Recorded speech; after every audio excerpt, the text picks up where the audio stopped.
and welcome to predictocast, the podcast where we predict a movie storyline after watching only the first 10 minutes and knowing nothing else about it. I'm Josh, and with me as always is Skinner. Hey, Skinner. Hey, Josh. Hey, everybody.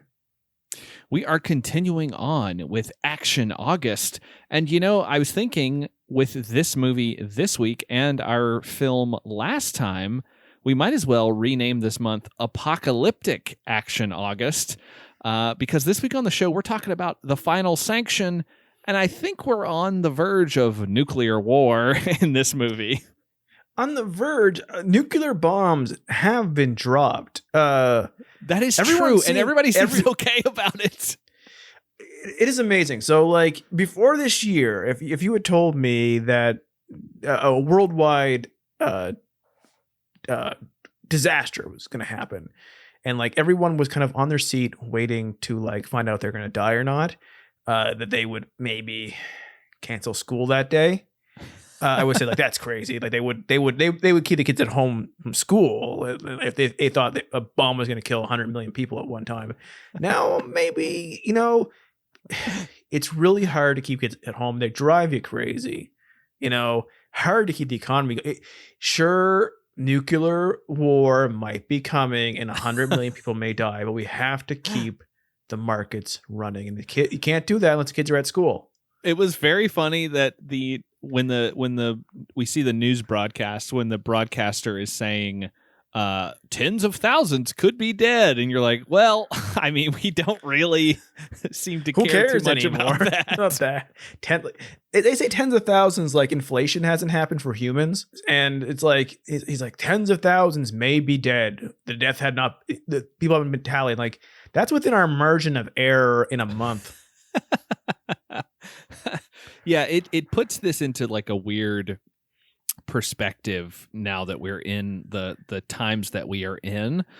This is also sort of a topical thing because it is about potential nuclear war between the U.S. and Russia. Not that we are necessarily on the verge of that happening anytime soon, but who knows, honestly. 2020 might have a few more tricks up its sleeve for us yet. I mean, we got 4 months left. Any number of things could happen in that time. Any number. We don't even fucking remember murder hornets anymore. In fact, mentioning that you barely remember murder hornets is now an old joke itself. So as we talked about on the mini episode last week, this is directed by David A. Pryor.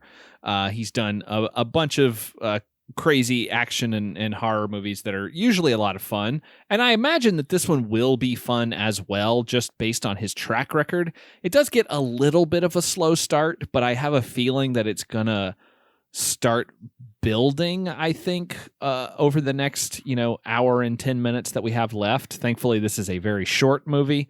But, Robert Zadar's in it. I mean, he's always watchable for multiple reasons. He throws a shovel. That's pretty great. I mean, that's literally all we've seen him do.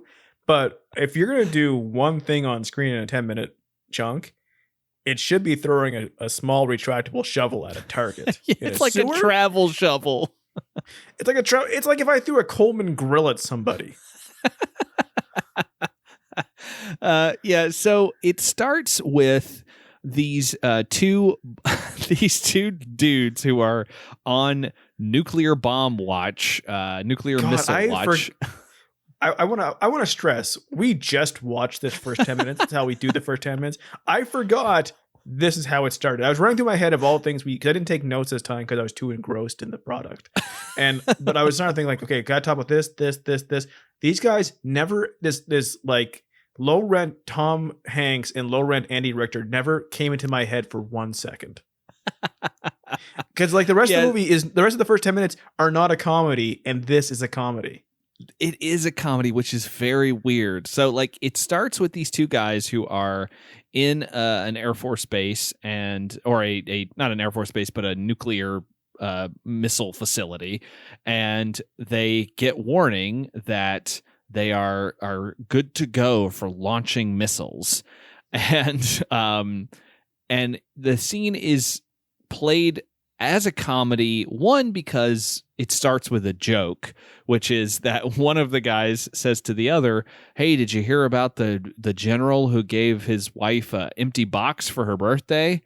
He said that there was a stealth bomber jacket in it. You get it? Because it's invisible." That is how this movie that will eventually, within a minute or two, drop bombs, nuclear bombs, nuclear, is what they say, nuclear bombs all over the Soviet Union and America. Starts with that joke between these two comedy goofs.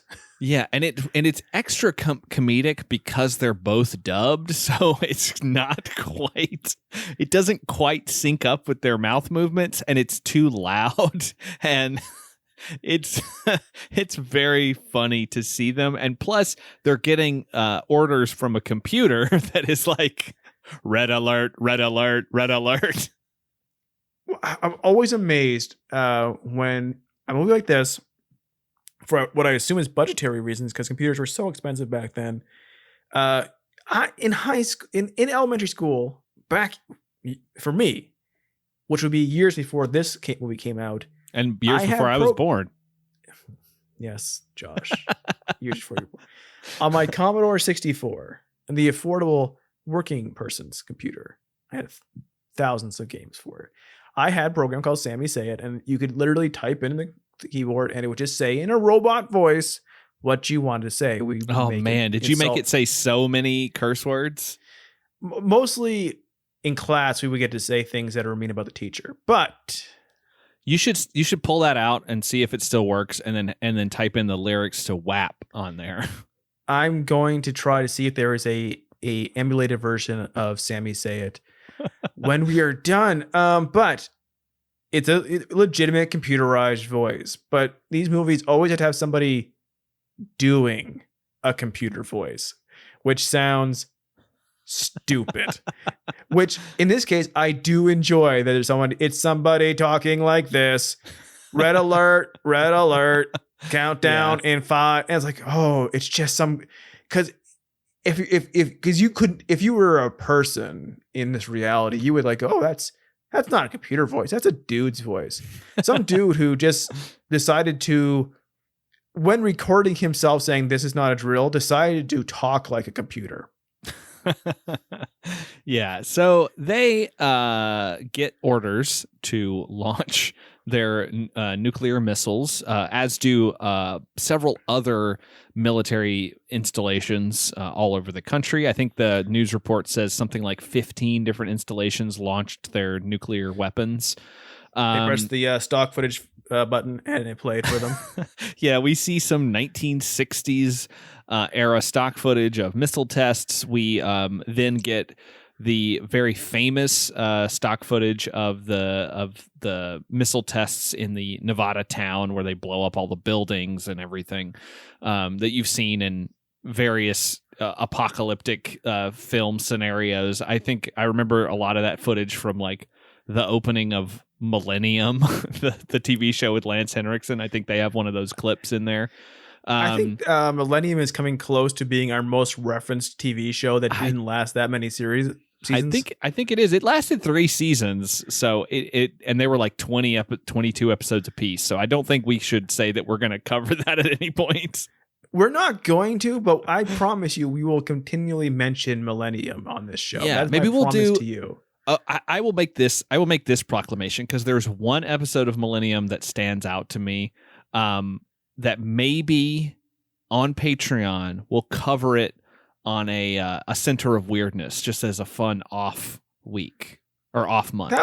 That would fall within that show's preview, because even though it's an Erie, Indiana show and it's named specifically after that show, it will be covering more things than Erie, Indiana. It would work because the episode that I am thinking of is weird for Millennium. It's a weird tonal shift for what they normally do. So I think it would fit for a couple of reasons. It feels like an Erie, Indiana episode. I wonder if there's a podcast that just does covers Halloween episodes of sitcoms. Oh, well, you've just spoken it into power. We're going to find out right now that it's been around for 3 months, and they started it 3 months ago, and we could have done it if we had been just a little bit faster, just like our Erie, Indiana show. Oh God! And then their entire summer is just based on like the episodes of Home Improvement for Halloween, and they've had Richard Karn on like 4 episodes. Yeah, that's exactly what would happen. Oh fuck! Why do I even think about anything? It's wasted my time. I should just shut off my brain all the time. But we also see various news reports in America saying that they don't know who issued the order to start the firing. They don't know if it was from Russia's side, American side. They don't know exactly what's going on. But again, perhaps tens of thousands of people have died. Again, as America, we don't care. It's totally fine.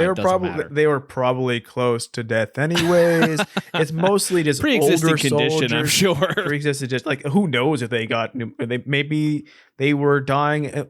They were dying anyways, and they died while the nuclear bomb went off. You can't count them towards the total. Yeah, they didn't. The nuclear radiation from the bomb did not kill them. It was the radiation from their chemotherapy because they had cancer, so they were going to die anyway.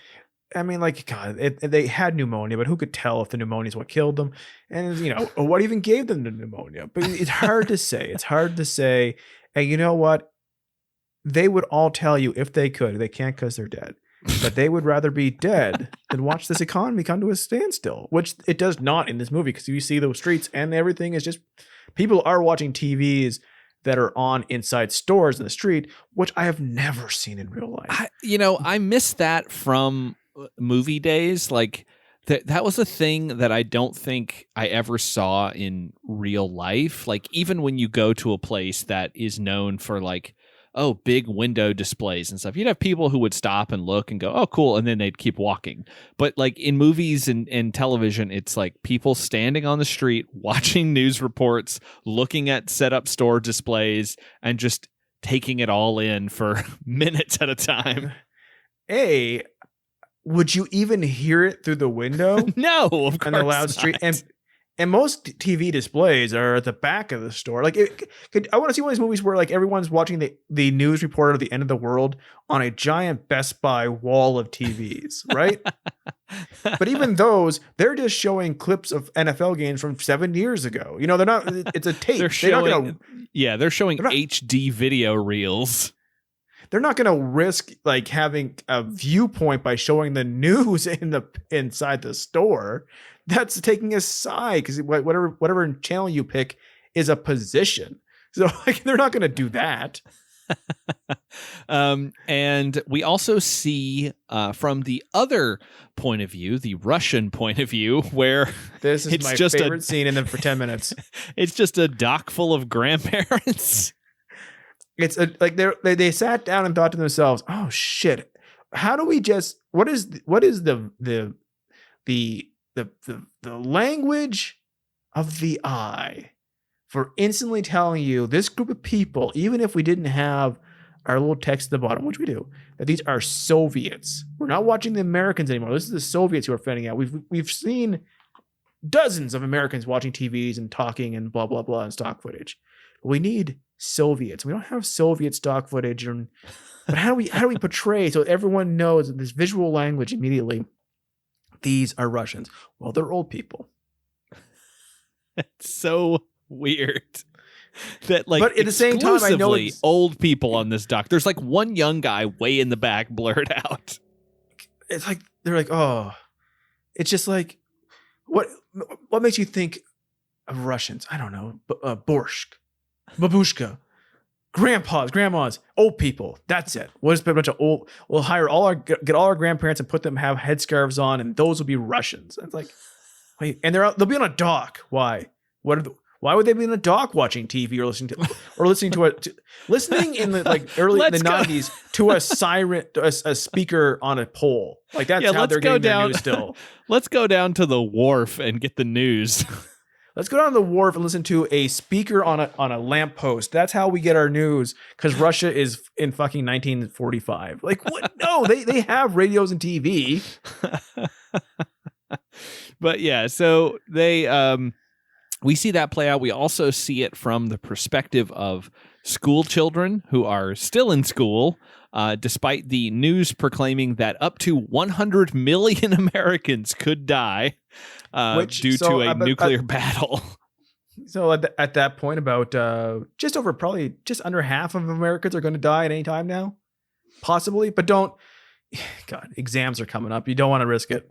You don't want to risk it. You'll be behind. You'll be behind. You have to work there in the summer, or in this case, the nuclear winter. You don't want to go to nuclear winter classes when you could be out partying, breaking all the curfews. Yeah. So we see all of this. We see how it is affecting, the world. We also see that I want to really stress that everybody is watching this news with completely blank faces. Like, there's no emotion. No emotion. Like, literally, like, if a nuclear bomb, we're just going to nuclear is what they say in the thing. They do say that. If a nuclear bomb went off in America, and I know it's happened in movies all the time, there would be yes, we would bounce back very quickly, because we don't want to change how we live for very long at all. But for a day, everyone like the sewers would be overflowing as everyone literally lost their shit. You got to wear this gas mask when you go out because of the fallout. No, I'm not fucking doing it. It's my freedoms. My freedom. God, yes, there's nuclear poisoning and all this fallout and all this radiation, but man, I gotta get to my NFL game. Sure, most of the team is dead. Well, that's how you get Mutant League football. This is how we get this movie, I predict, is how we get to Mutant League football. We also we cut to Geneva, according to the on-screen text, which it's definitely not Geneva. It's this little church that they grab some footage. This is very Neil Breen right here. Yeah, and we see this table full of old people putting pieces of paper in a bowl as someone walks by, and that is taken to the head of the table, to a man who looks remarkably like a young Donald Trump, and he goes through the pieces of paper, pulls them out, and says, "Congratulations, we've come to an agreement." They do not tell us what that agreement is or what that means, but everybody shakes hands awkwardly across this big wide table. It's funny because they're all like, "Oh, good, we came to agreement." Like, then hopefully, if you guys were all excited and hoping for agreement, I hope you all voted for an agreement. Okay, early prediction, because they never they agreed to just bomb each other. I expect that the two leaders, the leaders from America and Russia, though I almost could swear that the flag they used was actually the Chinese flag, but it's very similar at the time. I predict that we have a situation where they have a very, very tense peace they've made here, where they say, okay, we won't bomb each other unless one of us breaks the rules. And we are having both sides trying to make the other side screw up first. So they're allowed to bomb the other side. And that is the final sanction. Okay. Oh, I see. All right. So we have to get into the title. I guess the sanctions are, you won't do this, otherwise we'll do this.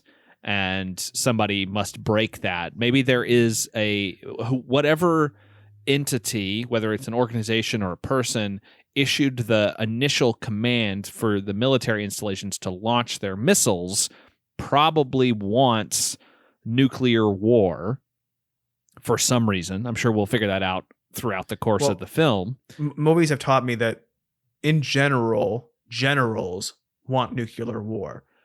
Okay. Much like garbage men want garbage to be in the street, generals want nuclear war on in the air, Okay, so if that's the case, then that means we have like a weird rogue general. So this is like, are they just ripping off Dr. Strangelove at this point? Like there's a rogue person who's launching nukes and wanting war to happen?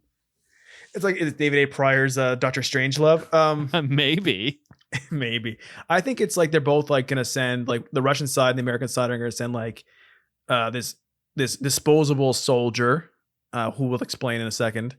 And they are there to like have plausible deniability of like, it's not our guy, but like do some aggression against the other side and make them have to respond. And their response means, okay, then you've been the aggressor thanks to us tricking you with our universal soldier who's stolen all your ears. And now we can bomb you.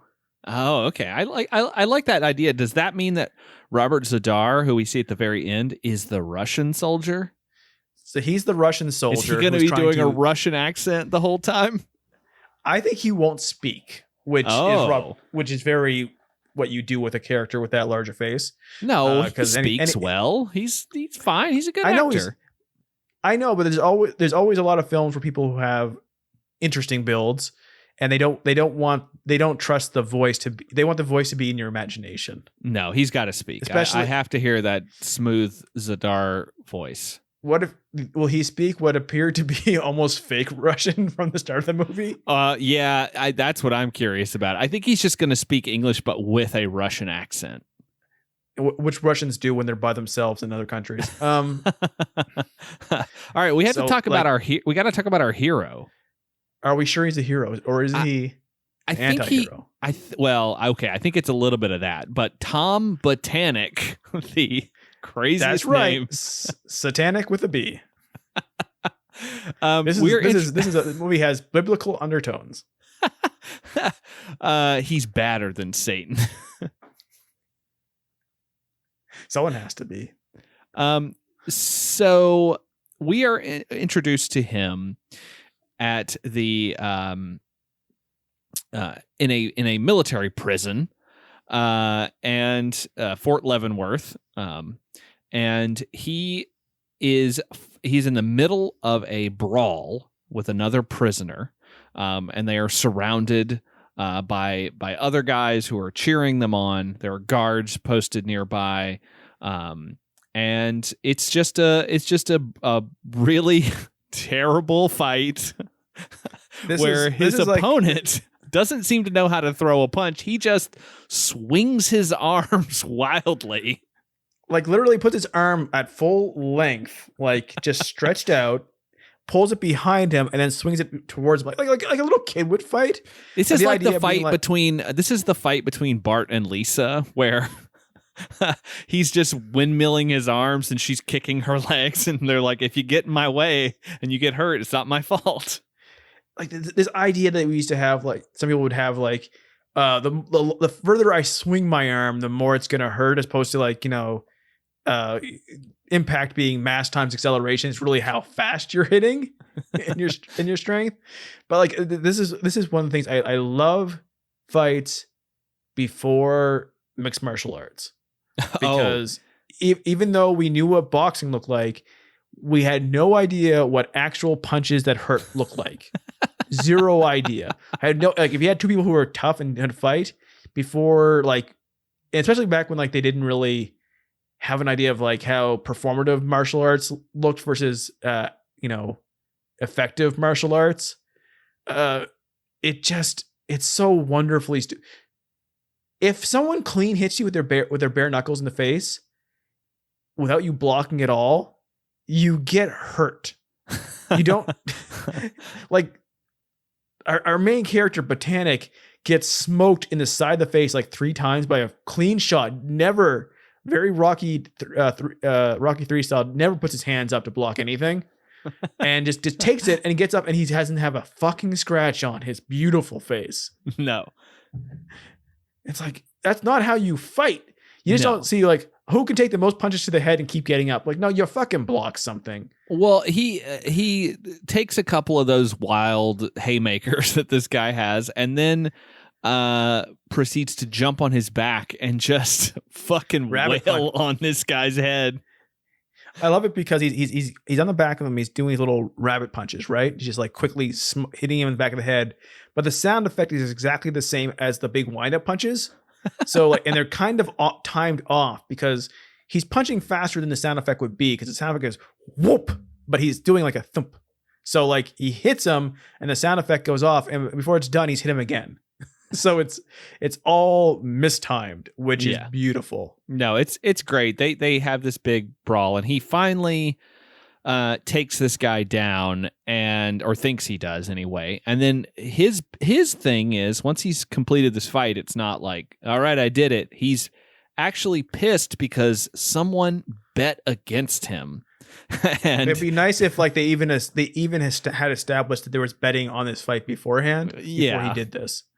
Yeah, he also this is where I love the audio in this episode, in this movie, because like all we hear is all this like background cheering like the entire time he's fighting, and then like he starts to talk and it just fucking goes silent.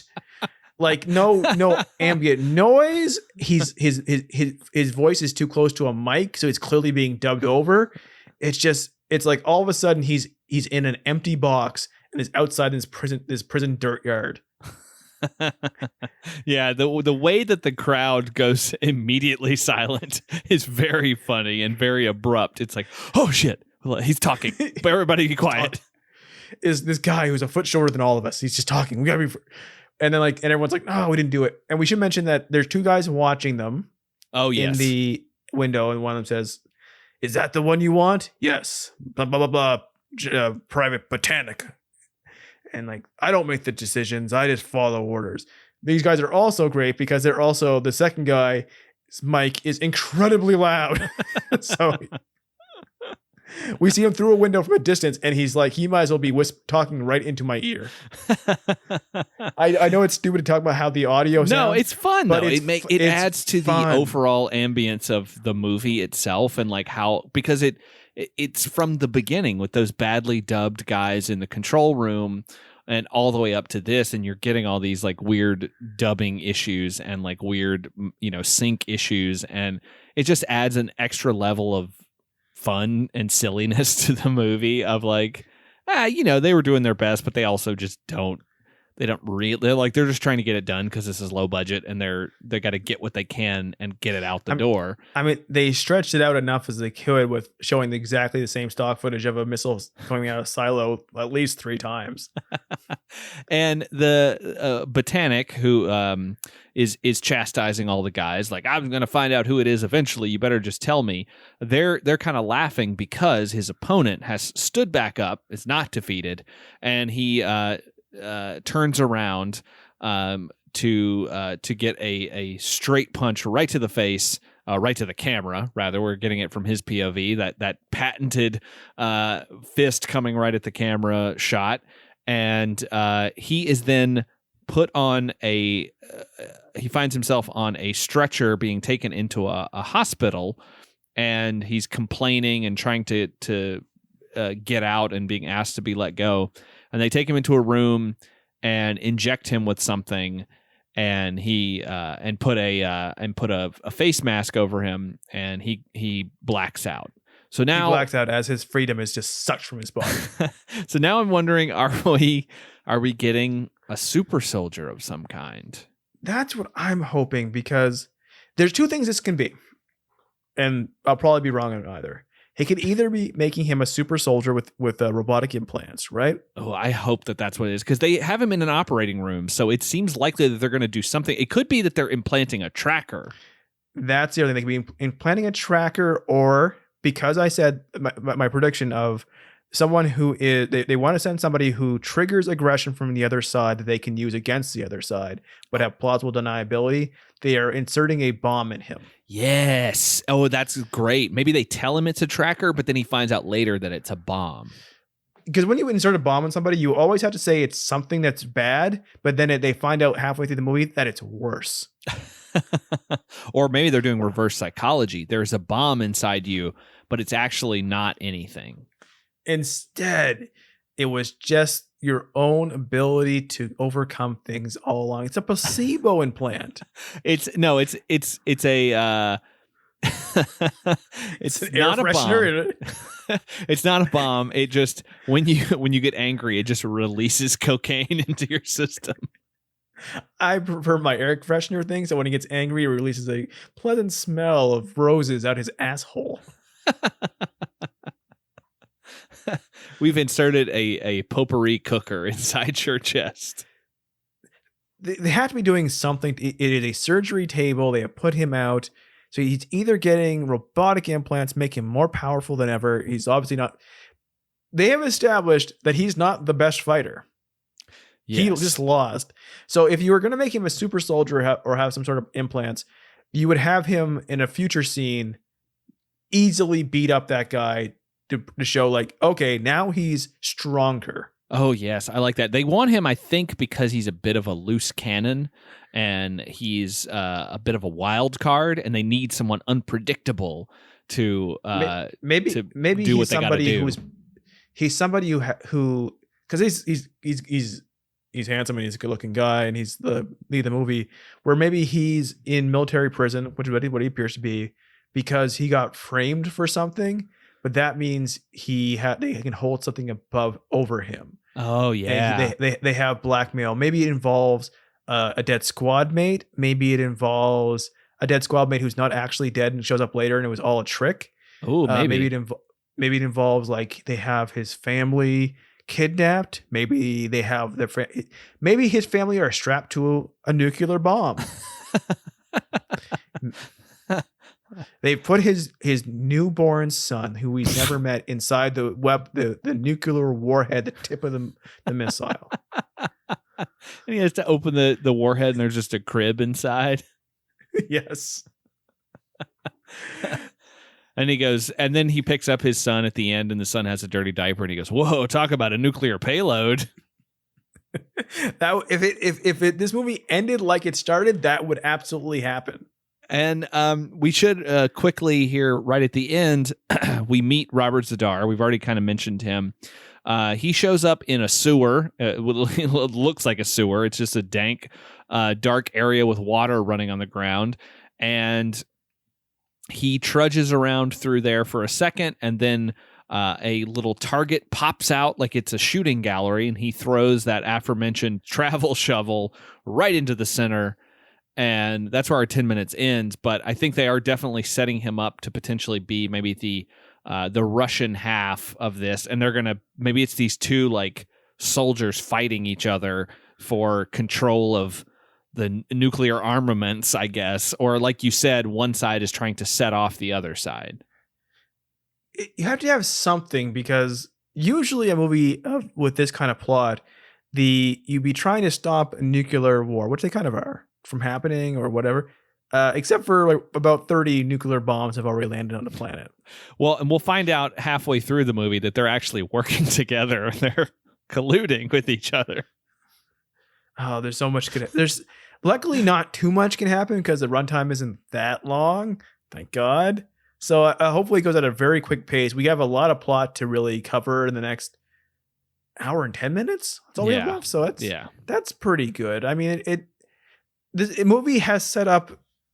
A lot of it has happened to start because bombs have gone off on the planet, and we've seen old Russians. So a lot's happened.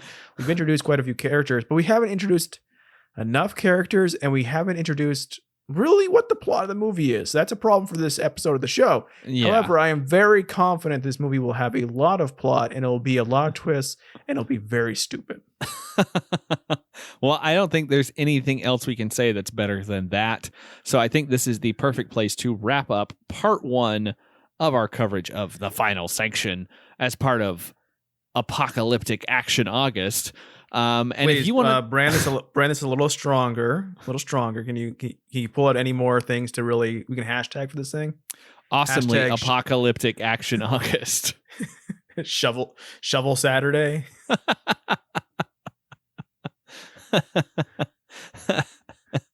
But until Thursday, when we are back talking about the rest of The Final Sanction, finding out what The Final Sanction is, and finding out if the Russian and American super soldiers are colluding.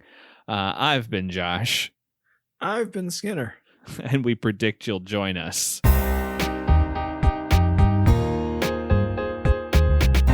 If you like the show, subscribe, rate, and review us over at Apple Podcasts. We're on Twitter and Instagram at predictocast, and you can find our entire back catalog at predictocast.com. Our theme music is by Kyle Sledge. Find more of his work at soundcloud.com/geistmusic. To get monthly bonus content, sign up at patreon.com/predictocast. As always, thanks for listening.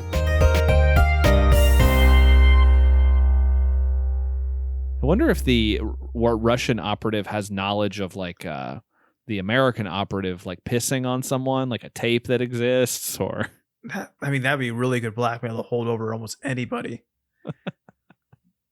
It just, you really would hope eventually someone would get their hands on it, like say the media. But hopefully not too late, like say like a few months after they were no longer in power.